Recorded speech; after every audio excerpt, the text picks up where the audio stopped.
Sakazo iKhozi FM 90.5 no 107.7 FM igama lami uThandazane uThiphiwe kaMsomi namhlanje sibe nenhlanhla enkulu yokuthola ke insizwa la uDisk umfaka Mdlalose sikhuluma nje ngaye Mr Mdlalose asikwamukele bhuti wami emsakazweni iKhozi Ngibonga bhuti wami kunjani bo Siyaphila mfowethu kunjani Ngiyaphila bhuti wami mfaka baba sisaqala nje mhlambe kafishane ungathi ukusichazela kancane nje masikhuluma ngoDisk Mdlalose ukuthi ke ungubani insizwa engubani le yakuphi nendawo Okay, mangiqale nje ngokubingelela mfethu bonke abalaleli bakho beIKhozi FM. Ahaneke bese ngiphinde futhi ngibonga ithuba eningipha lona. Ahaneke bese ngichaza ke uDix nguDix D ubheka umthetho wakamdlalose ongokuzalwa lapha eFryhead. Edolobheni laseFryhead khona lapho kwaZulu Natal ehlobane number 2 kodwa ke manje singibase lapha eJohannesburg ngokumsebenzi. Alright bhuti wami kunabantu ke njengamanje abamaziyo uDisk bembona usuwena njengamanje abanye bakwazana amabona kude abanye ngenzeka bakwazela kuma event abanye abangani bakho mhlambe nahlangana nabe varsity njalo njalo kodwa mhlambe mfethu shortly mhlambe ungasibeka nje sithombeni mhlambe uDisk mhlambe ukhule umuntu okanjani mfethu ngiyazi ukuthi umbuzo kule mhlambe ungazwakala strange ngendlela isimanga kodwa ukuthi sazi ngabo mfethu sikubona njengamanje usulo umuntu oyena mhlambe ukhule mhlambe ungasichaza mhlambe umuntu kanjani ngichaza umbuzo wakho uyazi ngizalelwa emndenini nje wabantu masizalwa ngikhula ngimncane besiba u9 ekhaya kungabafana abayi5 amantombazane ayi4 kodwa ke ngeshwa ke manje sesingabafana abawu3 namantombazane awu3 abanye bafethu sebandlula ukuchaza nje ngizalelwe emndenini wabantu abaningi esengishilo yabo ayonke into beyimnandi mfethu umama nobaba besiphethe kahle ekhaya yeah then isimo sethe ukushintsha nje kancane mfethu 98 mangelo baba emhlabeni because baba wethu bekuyena bekuyilokho abathi mabekubiza phecelezi breadwinner yabo. But that time I was doing grade 10 of each standard 8. Oh yes. Standard 8 back then. Yeah, nje izinto zathi ukushintsha kancane but nje yonke into beyi right nje before then and yeah. Alright bhuti wami mhlawumbe ke kunalezi zinto lezi ezizenzayo mfethu uma ngabe sayingane ngiyazi ukuthi ke mina njengoba ngo-TV ngisamncanyana kodwa ngeminyaka yami so namanje umuntu engangibuka vele ethi akusawumfanyana lokusawumshana kodwa ngingasho ukuthi ezinye zezinto vele ebuncaneni bami into eziqhumene kakhulu ne-radio ukulalela i-radio bekuyizinto lezi bengade ngizenza kakhulu ngiyithanda kakhulu ukusakaza ngilingisela abanye abasakazi benginto lezi ngiyithanda kakhulu then la kuma sport bengingena nje kodwa bengagxili kangako nako drama ke ekutheni ngikhule ngikwenza kakhulu high school mhlambe uDisk yena ke intweni njengalezi kade ezenze samncane mhlambe ubuwenza kophi kakhulu no mhlambe kuphi mhlambe ubungakwenza uyazi ukuthi ngi-active namanje isport nje yonke into reason eceli eduze wami nje kuthiwa into nje okumele nje uyenze ukusebenzisa umzimba wakho nengqondo nje umzimba wakho bengikwenza konke isport bengithume kakhulu ngasekhaya eFryhead ehlobane ngebhola nokugijima because I remember 2000 I was doing a matric ngagijima iComrade. Oh yes. Yeah, bengimncane kakhulu ngagijima ngithathe ilicense omunye umuntu yes then bengithume ngokugijima ngithume ngebhola ngidume ngokulingisa yabona ngithi back then benginama beauty contest yeah bengithume ngokulingisa ke yes yeah. Alright bhuti wami uyabona ngifuna abalalela ukubahlaziyela kahle wena mfethu manje sithi singena kule boom osuyiphethe njengamanje lento osuzenza njengamanje bebese bazi ukuthi empilweni abantu yabo banokuqala kophi nakophi begcina befika la sebekhona mhlawumbe umunye umbuzo wami sikakangeni nje straight kuyona interview yethu ngokukhuluma izinto osuzenza njengamanje bhuti wami uzibuka usamncane noma usakhula ubuzibuka uyini empilweni kunabantu vele abathema bekhula umuntu bezibona yena uthisha ethi hawu yabona mina mfana ezelingisela ngizoba uthisha njani ethi omunye hayi mina zoba umdlalo webhola ethi omunye efana ngifuna ukungena kwi-TV ethi omunye ngifuna kwi wrestling but umfaka Mdlalose yena usakhula bhuti wami yipi lento engaka obuzibona uyiyona masumdala wayike umbuzo yazi bhuti wami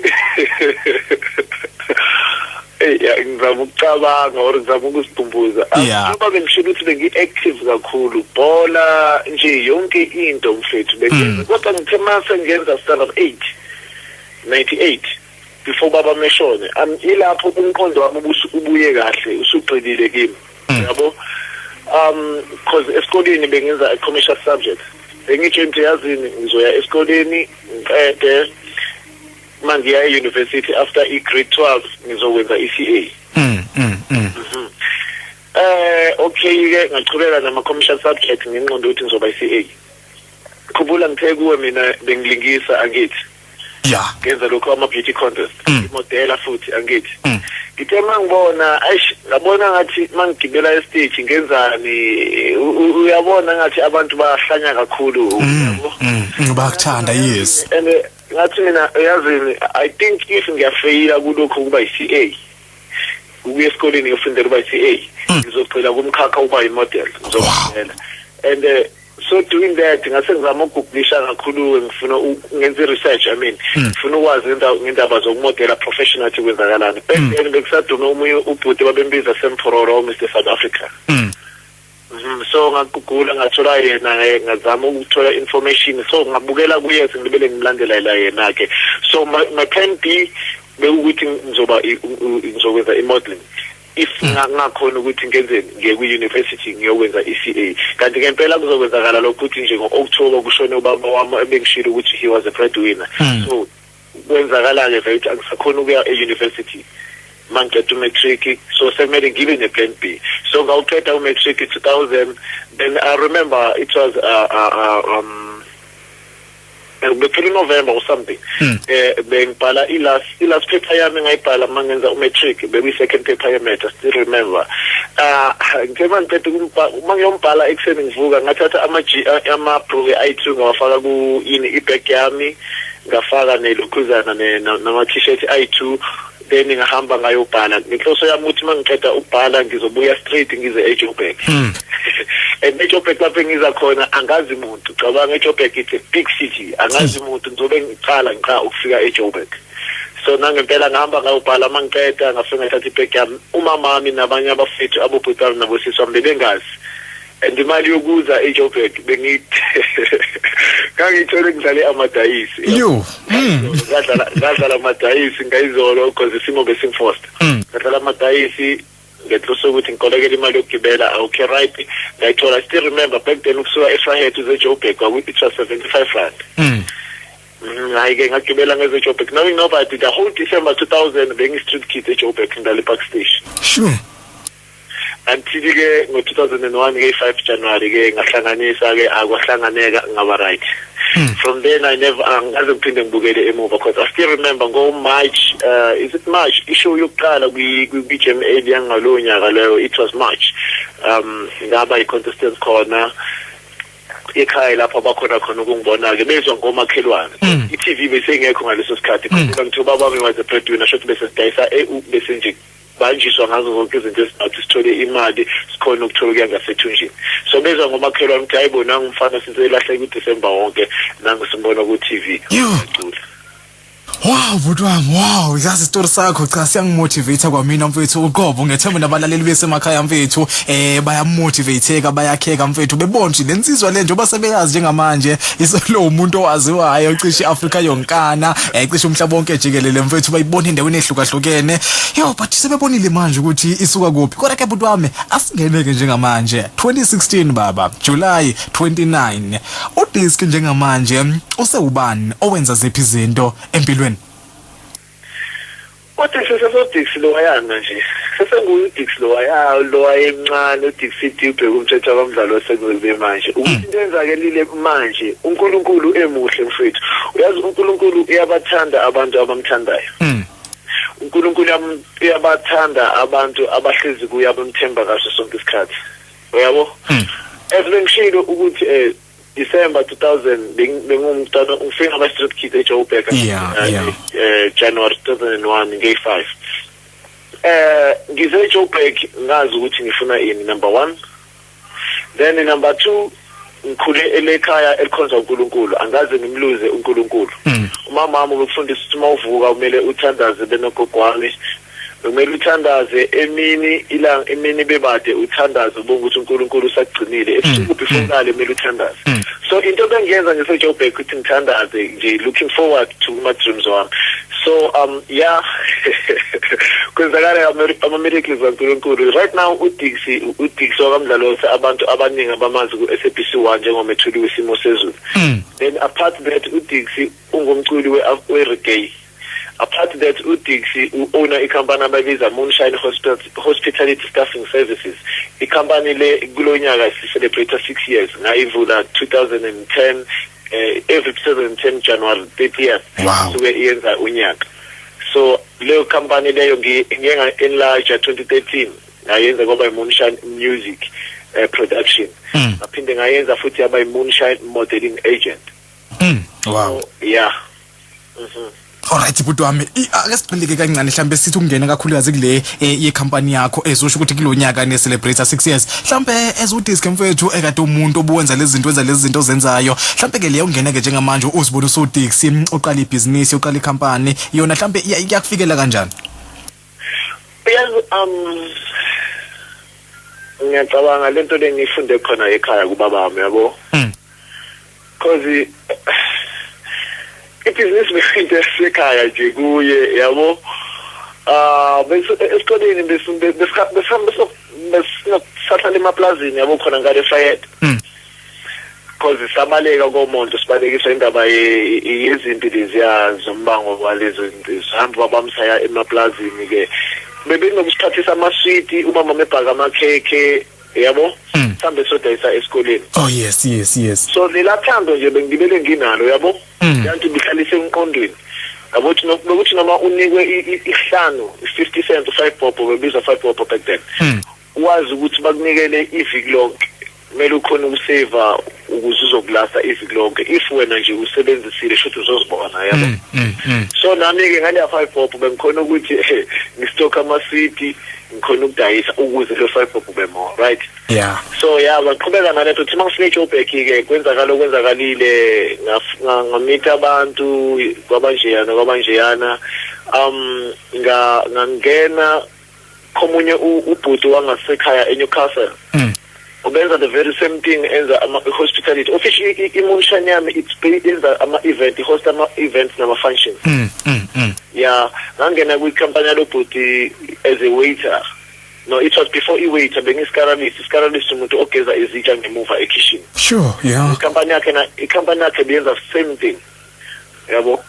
So ngafunda ke ngalibele ukufunda ke kanjalo ngisikhuphula okay right yeah ngaze ngilibele umpromoter from ekitchen ngaba waiter waiter ngaba one steward umuntu uphila ngama drinks o serve ama guest ama drinks. From there ngaba bartender chef. You can mention everything when you think about into the hospitality and stuff. So uphuthi kwenzakala ke when was that maybe 2004 if I'm not mistaken. If it's not 2005 uphuthi kwenzakala ukuthi in 2006 kwamele ukuthi if it's not 2006 2008 kwamele ukuthi evale icompany.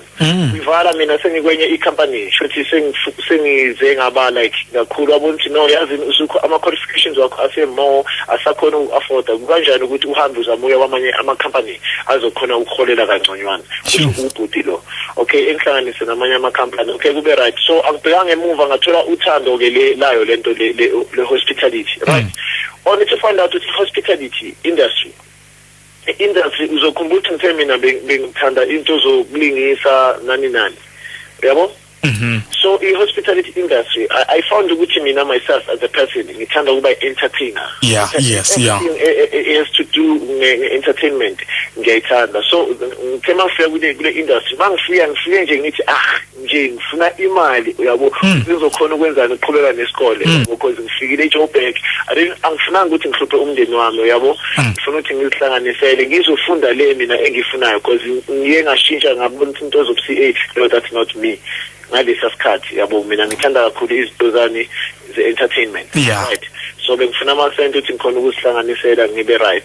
So ngathula ukuthi no ngisendaweni e-right entertainment umita abantu abasha ngaso sonke isikhathi ingqondo ihlale i-challenge ufunda into ezinjalo ngaso sonke isikhathi angiphindanga ngabheke emuva ukuthi 2009 bese ngisebenza nomunye umlungu ngo-2008 2009 bese ngisebenza nomunye umlungu lo mlungu wabona ukuthi ingqondo yami nama qualifications wami are more and ngihlale ngifuna nje i-challenge ukuthi ngifunde into ezintsha. Umlungu wathi no waseqala ngisonto seduze wakhe ngifundisa ngebusiness ke manje ukuthi what yini le ngempela ebizwa uma kuthiwa hospitality industry yini wangifundisa ke okay right imidane sama-friend wakhe and so on. So late 2009 waqala ke wang-engage more manje kwi-business. Alright bhuti wami awusathe kusibeke okay usangaqhubeka. Yeah, so then ke kwenzakala kwathi December no October if not November ngizalwa ngoNovember 11. November wangisurprise lo mlungu ngibizele office nase office usenama what you call ama forms aphuma ku SARS or Cipro ukuthi ngiregister company ama register wathi choose amagama i5 kanjalo as like more register business awunangempela ke kwaba right 2010 ke yabuya company si right from then ke angibhekanga ngemove until today. Alright mfethu siyazi ukuthi ke yonke into mfethu iba nama challenges awusithatha usibeke mfethu mhlawumbe iziphi inselelo obhekane nazo kakhulukazi usayiqala le company yakho ngiyazi ukuthi ke futhi ezinye iqhubekile zaba khona even usuyiqalile mhlawumbe ezinye namanje zisakhona kodwa ke mhlawumbe usayiqala lento le zibe njani and ngiyazi mfethu abantu abaningi njengamanje bebeqala ama business abo thuthi umunye mhlawumbe within 3 weeks umuntu business yakhe selwile mhlawumbe omunye mhlawumbe 2 years selwile but wena nakho 2016 nibungaza 6 years usamile business lakho alwanga kodwa mhlawumbe ingqinamba mfethu kakhulukazi usaqala kuhambe kanjani? But bengimncane ngaleso sikhathi ngingene kule industry kakhulu egcwele nabantu abamhlophe yabo abarana ama business wabo abantu abamhlophe yabo. Yeah, namanje silawo lo challenges asebakhulu ama-challenge enginawo ukuthi ngumuntu omnyama ngimncane because abantu bafike bebheke i-age ye-business ukuthi isinesikhathi esingakanani. Yes. So back then i-challenge benginayo bekuthi bekuwumuntu omnyama kwi-industry kakhulu egcwele abantu abamhlophe. Ukuthola ama-client mfethu i-story kunzima ukuthola ama-client kunzima ngalendlela le emangazayo. Back then i-challenge yokuqala benginayo ukuthola i-client bekuwukuthi bazobheka ukuthi okay i-company uyivule nini sesencane vele like nje ngabo 2010 ngabe kumele ngikhohlwe nje ukuthi ngizothola ilokhuzana i-client because bayokuthi mabheka i-CK 2010 shothi ilokhuzana yakhe ayina-experience ayina reference yabo and bebheke ne-age yama bayibonela ukufana nje yabo. So ke lo bengisizwa yilo mlungu enginika amanye ama-client wakhe ngirecommenda kube right ke ngikhoneke yabo ukuqhubeka nami kanjalo but nje mfethu nje ilokhuzana enkulu kakhulu engicabanga ukuthi nabanye abafethu abarana ama-business wabo abamnyama abasebancane abazotshela inkinga abanayo ukuthola ama-client kunzima ukuthola ama-client uma umuntu omnyama orana business eSouth Africa. Alright bhuti wami isikhathi sami ke njengamanje siyahamba isikhathi angisinakile interview yami imnandi ngendlela isimanga kusaleke njengamanje only 3 minutes before lapha ke u9 and ku9 mfethu kube sekusiphoqa ukuthi ke sibe ke sesigoqile sithole indaba nezinye ke inhlelo umsakazo iKhozi FM 90.5 no 107.7 FM igama lami uthandazane uTP wakamsomi namhlanje sibe nenhlanhla enkulu yokuthola ke insizwa la uDisk umfaka mdlalo sesikhuluma nje ngaye kade sizwe profile yakhe ukuthi ubani uzalelwe kuphi okhula kanjani njengamanje iziphi izinto akazenzayo empilweni kodwa ke emfoka baba mhlambe inegqugquzelayo empilweni ukuthi ke ufocus kangaka uqhubekele phambili ngoba siyazi ukuthi abantu mfethu ziningi izinto eziningi mfethu eziyenze beye phambili nempilo and abanye mfethu sesibona abantu bengenze lutho empilweni ngenxa ukuthi ke yena umuntu ayikho into emfaka umfutho ukuthi ke aqhubekele phambili nempilo abanye kube ukuthi akanabazali so abona ukuthi no njengoba ngenabazali obviously kangiphola ukuthi mina izinto angizenzele mina mhlawumbe uthi isikhe mfoka mdlalose wena iziphi izinto vele ezikuqhugquzelayo ukuthi uqhubeke uchallenge impilo wenza izinto ezihlukahlukene kangaka? Okay but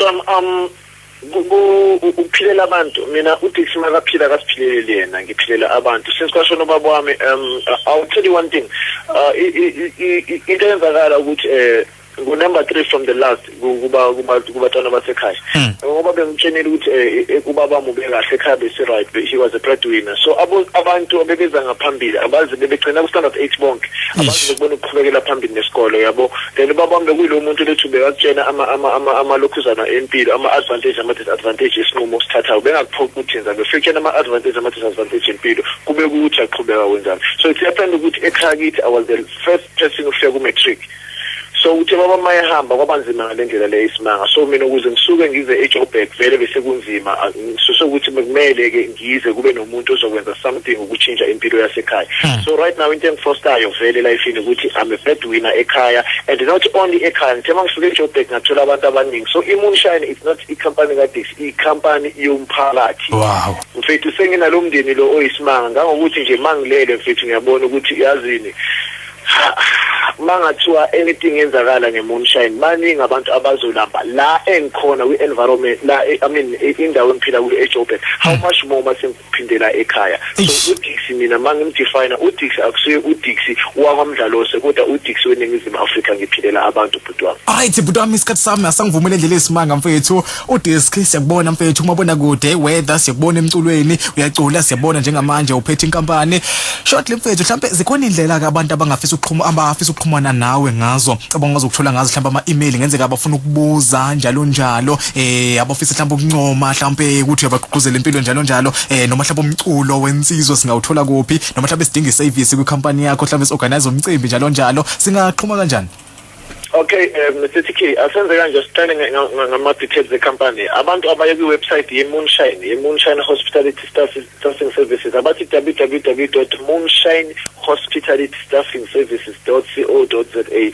Onke ama details bazothola lapho ku website yethu. Nama services wethu ukuthi senza indinani kukhona lapho ku website. Or be ne number nabazoyithola ku website, but nayo ukisho inumber ye-Moonshine is 011 it's 0110471557. Then again uDixie as a person Dixie wakamdlalose ezigama belibona libhale ku TV mangenza iweather abambeke kuma social media it's either you Twitter onke nje ama social media akhona as uDixie wakamdlalose lo bahlala belibona kuyilokhuzana mangenza isimo sezulu then again singakhuluma about my music ukuthi bayithola kanjani umusic wami singakhuluma nje ngezinto eziningi abantu bekhululeke mfethu sizokhona ukuthi sikhulume sikhona ukuthi sibonisane ukuthi senza kanjani empilweni alright budwami asigoqe la mfowethu ngithi nje ngiyabonga kakhulu inkosi ithela umusa kubonga mina mfethu ngithi kubo bonke abalaleli bakho TK lapho ku Ikwekwezi FM ngithi sengibamba ngivala ngithi nginqe usukela namhlanje kulesihlanu ngithi inkosi ithela umusa ukanami siyabonga kakhulu mfethu phela sonto ibeyihle siyabonga futhi kubonga mina bro alright take asibonga bakithi sikhithi sitholeke njengamanje izindaba sibonge noSoweto bakwamandlazi bakithi ngokusilekelela sithole lensizwa le producer oyimele amaphelezi hayi kodwa ngeke awudle umsebenzi wakho nto izindaba zehora ngehora eKwezini FM